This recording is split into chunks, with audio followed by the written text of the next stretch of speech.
ബൈറൂട്ടിലും ടെഹ്റാനിലും ഒക്കെ തന്നെ തീമഴ പെയ്യിച്ചുകൊണ്ടാണ് ഇസ്രയേലും അമേരിക്കയും ഇറാനെ ഭയപ്പെടുത്തുന്നത്. തിരിച്ച് പ്രത്യാക്രമണം കടുപ്പിച്ചുകൊണ്ട് ഇറാനും പോരാടാൻ ഉറച്ചിരിക്കുന്നു. മറുഭാഗത്താകട്ടെ IRGCയുടെ അടിവേര് പിഴുത് 1000-ലധികം സൈനികരുടെ ജീവനെടുത്തുകൊണ്ട് ഒരു കൂട്ടം ശവപ്പെട്ടികൾ, ഒരു വലിയ ശവക്കല്ലറ തന്നെ ഒരുക്കിയിരിക്കുന്നു അമേരിക്ക. പശ്ചിമേഷ്യയെ പിടിച്ചുലച്ചുകൊണ്ട് ഇറാൻ അമേരിക്ക ഇസ്രയേൽ യുദ്ധം അതുപോലെ 7-ാം ദിവസത്തിലേക്ക് കടന്നിരിക്കുന്നു. ഫെബ്രുവരി 28-ന് ഇറാന്റെ സൈനിക ആണവ കേന്ദ്രങ്ങൾക്ക് നേരെ അമേരിക്കയും ഇസ്രയേലും നടത്തിയ ഈ സംയുക്ത ആക്രമണത്തോടെ ഇപ്പോഴത്തെ സംഘർഷങ്ങൾ ഏറെ പുകഞ്ഞു തുടങ്ങി. മേഖലയിലുടനീളം യുദ്ധം അതിവേഗം തന്നെ വ്യാപിക്കുന്നു. ഇതുവരെ ഇറാനിൽ മാത്രം 1200ഓളം ആളുകൾ കൊല്ലപ്പെട്ടുവെന്നാണ് ഔദ്യോഗിക കണക്ക്. അതിനപ്പുറത്തേക്ക് മരണസംഖ്യ വർദ്ധിക്കും. ഇറാന്റെ നാവിക മിസൈൽ ശേഷി തറക്കാൻ ഓപ്പറേഷൻ എപ്പിക് ഫ്യൂറി എന്ന പേരിൽ അമേരിക്ക ശക്തമായ നീക്കങ്ങൾ 2ാം ഘട്ടത്തിൽ നടത്തുന്നു.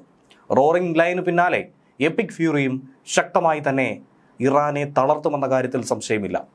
ഇറാന്റെ ഒരു കൂറ്റൻ ഡ്രോൺ കാരിയർ ഉൾപ്പെടെ 30-ലധികം കപ്പലുകൾ അമേരിക്ക തകർത്ത് കഴിഞ്ഞിരിക്കുന്നു. B-2 ബോംബറുകൾ ഉപയോഗിച്ചുകൊണ്ട് ഇറാന്റെ ഭൂഗർഭ മിസൈൽ കേന്ദ്രങ്ങളിൽ 2000 പൗണ്ട് ഭാരമുള്ള ബങ്കർ ബസ്റ്റർ ബോംബുകൾ അത് വർഷിച്ചിരിക്കുന്നു. ഒരു തരത്തിലും ആണവ പോർമുനകൾ, മണ്ണിനടിയിലുള്ള ആണവശേഷി ഒന്നും തന്നെ ഇനി പുനർജനിക്കാത്ത തരത്തിലേക്ക് ശക്തമായി തന്നെ ആക്രമണം നടത്തുന്നു. ഇനിയുള്ള ദിവസങ്ങളിൽ യുദ്ധം കൂടുതൽ കടുക്കുമെന്നാണ് അമേരിക്കൻ പ്രതിരോധ സെക്രട്ടറി ആയിട്ടുള്ള പീറ്റ് ഹെഗ്സത്ത് മുന്നറിയിപ്പ് കൊടുത്തിരിക്കുന്നത്. യുദ്ധം ഇപ്പോൾ ലെബനനിലും വ്യാപകമായ നഷ്ടങ്ങൾ വരുത്തിവെച്ചിരിക്കുന്നു ഹിസ്ബുള്ള കാരണം. ബെയ്റൂത്തിന്റെ പല പ്രാന്തപ്രദേശങ്ങളിലും കനത്ത ആക്രമണം തന്നെയാണ് ഇസ്രായേൽ നടത്തുന്നത്. അതിൽ പ്രധാനപ്പെട്ട ദഹിയിൽ നടന്ന ആക്രമണത്തിൽ, വ്യോമാക്രമണത്തിൽ 120-ലധികം ആളുകളാണ് കൊല്ലപ്പെട്ടത്.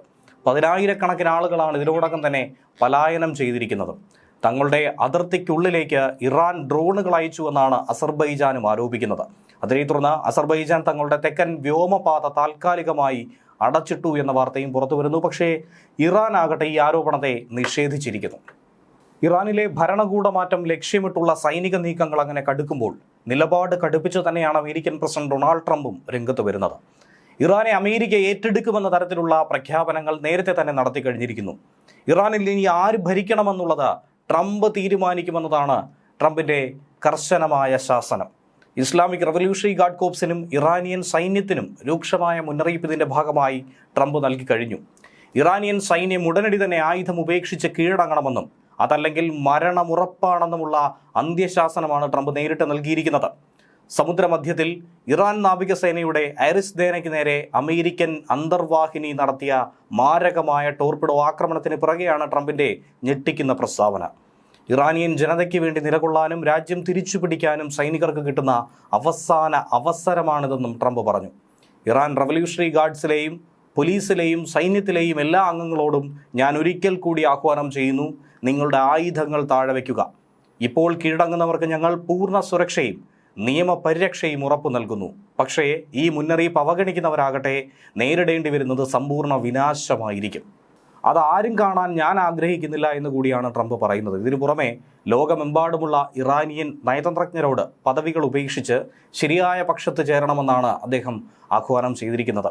ട്രംപിന്റെ ഈ പ്രസ്താവനയ്ക്ക് പുറകെ തന്നെ ഇറാനിയൻ നാവികസേനയ്ക്കുണ്ടായ വൻ തകർച്ചയുടെ ദൃശ്യങ്ങളും അമേരിക്കൻ സെൻട്രൽ കമാൻഡ് പുറത്തുവിട്ടിരിക്കുന്നു. വിമാനവാഹിനി കപ്പലുകളോളം വലിപ്പമുള്ള ഇറാന്റെ ഡ്രോൺ കാരിയർ കപ്പൽ അമേരിക്കൻ സൈന്യം തകർത്ത് തരിപ്പണമാക്കി. കപ്പലിൽ നിന്നും പുക ഉയരുന്നതിൻ്റെയും സ്ഫോടനത്തിൻ്റെയും ദൃശ്യങ്ങൾ ഇതിനോടകം പുറത്തു വരുന്നു. ഇതോടെ ഇറാന്റെ നാവിക ശക്തി ഏതാണ്ട് പൂർണ്ണമായും തകർക്കപ്പെട്ടു എന്ന റിപ്പോർട്ടുകളാണ് പുറത്തു വരുന്നത്. ഒരു പുതിയ ഇറാൻ കെട്ടിപ്പടുക്കാൻ ജനങ്ങൾക്ക് ലഭിച്ച അവസരം ഇതാണെന്നും വൈറ്റ് ഹൗസ് നിലപാട് സ്വീകരിച്ചിട്ടുണ്ട്. ശ്രീലങ്കൻ തീരത്തിന് സമീപത്ത് വെച്ച് ഇറാന്റെ പടക്കപ്പലിന് നേരെ ആക്രമണമുണ്ടായത് ഓർമ്മിപ്പിച്ചുകൊണ്ടാണ് വൈറ്റ് ഹൗസ് ഇക്കാര്യം എടുത്തുകാട്ടുന്നത്. അന്ന് നടന്ന ആക്രമണത്തിൽ കപ്പലിലുണ്ടായിരുന്ന ഏകദേശം 87ഓളം ഇറാനിയൻ നാവികർ കൊല്ലപ്പെട്ടുവെന്ന വിവരം പുറത്തു വരുന്നു. 30-ലധികം ആളുകൾക്ക് പരുക്ക് സംഭവിച്ചു. ഇതിനിടയിലാണ് ഇറാൻ സൈന്യത്തിന് മേൽ സമ്മർദ്ദം ചെലുത്തി ട്രംപും രംഗത്തെത്തിയത്. ഇനി ചർച്ചകൾക്കില്ല, ഒന്നുകിൽ കീഴടങ്ങുക അല്ലെങ്കിൽ നാശത്തിന് തയ്യാറെടുക്കുക എന്നുള്ള കർക്കശമായ നിലപാട്. ഈ നിലപാടിനെ ഇറാൻ എങ്ങനെ നോക്കിക്കാണുമെന്നുള്ളതാണ് കണ്ടറിയേണ്ടത്. ഇനി മറ്റൊരു കാര്യമെന്ന് പറയുമ്പോൾ ഇതിനു മുന്നേ തന്നെ ഖമനേയ്ക്കെതിരായിട്ടുള്ള ഏതൊരാക്രമണത്തെയും യുദ്ധമായി കണക്കാക്കുമെന്നും ഖമനയുടെ ജീവൻ എടുക്കാനുള്ള തന്ത്രം മെനഞ്ഞു കഴിഞ്ഞാൽ ട്രംപിന്റെ ജീവൻ എടുക്കാനുള്ള തന്ത്രങ്ങൾ IRGC സ്വീകരിക്കുമെന്നുള്ള ഒരു ഭീഷണി നേരത്തെ ഉയർത്തിയിരുന്നു. അത്തരത്തിലുള്ള ശ്രമങ്ങൾക്ക് IRGC തുനിയുമെന്നുള്ള തിരിച്ചറിവ് അമേരിക്കയ്ക്കുണ്ട്. അതനുസരിച്ചുകൊണ്ടാണ് IRGCയെ തന്നെ നിഷ്പ്രഭമാക്കി നിരായുധീകരിച്ച് മുന്നോട്ട് പോകാനായി തീരുമാനിക്കുന്നത്. റഷ്യൻ എണ്ണക്കപ്പലുകൾക്ക് ഇന്ത്യക്ക് ഇളവ് നൽകിയതിനും ക്യൂബയ്ക്കെതിരെയുള്ള ഭീഷണി മുഴക്കിയതിനും പിന്നാലെ ഇറാനെ നേരിട്ട് ലക്ഷ്യം വെച്ചുള്ള ട്രംപിൻ്റെ നീക്കമെന്ന് പറയുന്നത് ആഗോള രാഷ്ട്രീയത്തിൽ തന്നെ വലിയ ചലനങ്ങൾ സൃഷ്ടിച്ചേക്കും. തകർന്ന ഇറാൻ കപ്പലിലെ നാവികരെ രക്ഷിക്കാൻ ഇന്ത്യൻ നാവികസേന മുൻകൈയെടുത്തതൊക്കെ ഈ മേഖലയിലെ ഇന്ത്യയുടെ നയതന്ത്ര പ്രാധാന്യവും വർദ്ധിപ്പിക്കുന്ന ഒരു വസ്തുത കൂടിയാണ്. ട്രംപിൻ്റെ അന്ത്യശാസനത്തോടെ എങ്ങനെയായിരിക്കും ഇറാൻ പ്രതികരിക്കുന്നത്? ലോകമുറ്റുനോക്കുന്നത് ഈ വിഷയമാണ്. തിരിച്ചടിക്കാനാണ് ഉദ്ദേശമെങ്കിൽ ഇറാൻ അങ്ങനെ തീരുമാനിച്ചാൽ ലോകം മറ്റൊരു മഹായുദ്ധത്തിലേക്ക് കടക്കും എന്നുള്ള ആശങ്ക പ്രതിരോധ വിദഗ്ധരടക്കം പങ്കുവയ്ക്കുന്നു. അതുപോലെ ഇറാനിലെ ഭരണമാറ്റത്തിന് നേരിട്ട് ചുക്കാൻ പിടിക്കുമെന്ന് പരസ്യമായി തന്നെ പ്രഖ്യാപിച്ചിരിക്കുന്ന ട്രംപിൻ്റെ ഉദ്ദേശം എന്താണ്? ഇറാന്റെ അടുത്ത പരമോന്നത നേതാവിനെ തിരഞ്ഞെടുക്കുന്ന പ്രക്രിയയിൽ തന്നെ താൻ നേരിട്ട് പങ്കാളിയാകുമെന്നും ട്രംപ് വ്യക്തമാക്കിയിട്ടുണ്ട്. നിലവിലെ പരമോന്നത നേതാവ് ആയത്തുള്ള അലി ഖമനയുടെ മകൻ മുസ്തഫ ഖമനയി അധികാരമേറ്റെടുക്കാനുള്ള നീക്കങ്ങളെ ശക്തമായി തന്നെ ട്രംപ് എതിർക്കുന്നുണ്ട്. അടുത്ത നേതാവിനെ തിരഞ്ഞെടുക്കുന്നതിൽ എനിക്ക് പങ്കുണ്ടാകും, ഇങ്ങനെയാണ് ട്രംപ് ഒരു പ്രസ്താവന പുറത്തുവെച്ചത്. ആഗോള രാഷ്ട്രീയത്തിൽ വലിയ ചർച്ചയായി മാറാൻ അത് കാരണമായി.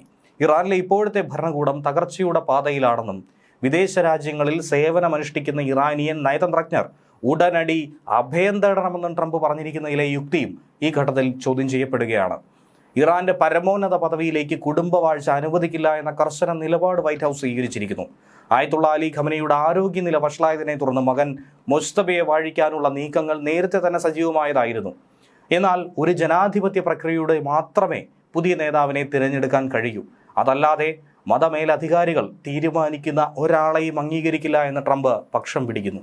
ഇറാനിയൻ നയതന്ത്രജ്ഞരോട് തങ്ങളുടെ ജീവൻ രക്ഷിക്കണമെങ്കിൽ ഉടൻ തന്നെ പാശ്ചാത്യ രാജ്യങ്ങളിൽ രാഷ്ട്രീയ അഭയം തേടണമെന്നാണ് ട്രംപിൻ്റെ ആഹ്വാനം. അതായത് ഭരണകൂടം മാറാൻ പോകുന്നു, അവർ മാറുമ്പോൾ നിങ്ങൾ വേട്ടയാടപ്പെടാനുള്ള സാധ്യതയുണ്ടെന്നുള്ള മുന്നറിയിപ്പാണ് ട്രംപ് നൽകുന്നത്. ഇറാനിലെ ജനങ്ങൾക്ക് വേണ്ടി താൻ നിലകൊള്ളുമെന്നും അവിടെ നിലനിൽക്കുന്ന സ്വേച്ഛാധിപത്യത്തിന് അന്ത്യം കുറിക്കുമെന്നുമുള്ള വാദമാണ് ട്രംപ് ഉയർത്തുന്നത്. അതിനിടയിൽ പശ്ചിമേഷ്യയിലെ തന്നെ ഏറ്റവും വലിയ അമേരിക്കൻ സൈനിക താവളമായുള്ള ഖത്തറിലെ അൽ ഉദൈദ് താവളത്തിന് നേരെ ആക്രമണം ലക്ഷ്യമിട്ടുകൊണ്ട് ഇറാൻ ബോംബർ വിമാനങ്ങൾ പാഞ്ഞെത്തി. ഈ പറന്നെത്തിയ ഇറാൻ ബോംബർ വിമാനങ്ങളെ ഖത്തർ വ്യോമസേന കൃത്യമായി തന്നെ വെടിവെച്ചിട്ടു. തിങ്കളാഴ്ച രാവിലെ നടന്ന ഈ സംഭവം മേഖലയിൽ വലിയൊരു സൈനിക സംഘർഷ സാധ്യത തന്നെയാണ് ഒഴിവാക്കിയത്. അമേരിക്കൻ സൈനിക താവളത്തിലേക്ക് എത്താൻ വെറും 2 മിനിറ്റ് മാത്രം ശേഷിക്കവെയാണ് ഖത്തറിന്റെ യുദ്ധവിമാനങ്ങൾ ഈ ഇറാനിയൻ വിമാനങ്ങളെ തകർത്തതെന്നാണ് അന്താരാഷ്ട്ര മാധ്യമങ്ങൾ റിപ്പോർട്ട് ചെയ്യുന്നത്.